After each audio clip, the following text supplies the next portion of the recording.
ৰাতিপুৱাতে আজি মনটো এনেকুৱা কিবা কিবি লাগিলে হে আমাৰ এওঁক ক'লো মই বোলো হেৰা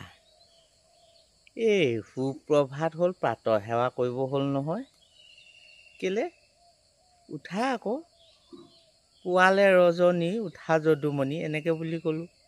তেওঁ আকৌ গা মিৰি দি পেলাই ক'লে গুড মৰ্ণিং এনেকে বুলি ক'লে হেভ এ নাইচ ডে আৰে বোলো এইটো কি কথা ক'লে আকৌ তেওঁ দেখোন সম্পূৰ্ণ আহোম সম্প্ৰদায়ৰে ছোৱালী আছিলে কি কথা ক'লে এই অসমীয়া ভাষাটো যে ধ্ৰুপদী ভাষা হ'ল এটা গমেই নাপায় নেকি বাৰু মই আকৌ ক'বগৈহে লাগিব যেন পাইছোঁ দেই ধ্ৰুপদী মানে কি মানে বহুত মানুহে এতিয়া বুজিয়ে নাপাইছে নেকি ঠিক নাই দেই মই আকৌ সুধিবগৈ লাগিব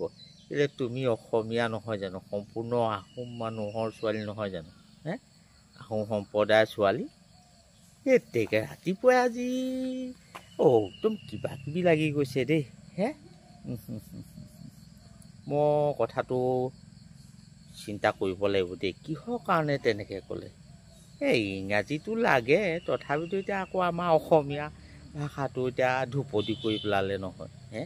ধ্ৰুপদী সন্মানটোতো ৰাখিব লাগিব জানো মোৰ কিবা কিবি লাগি গ'ল দেই আজি ৰাতিপুৱাই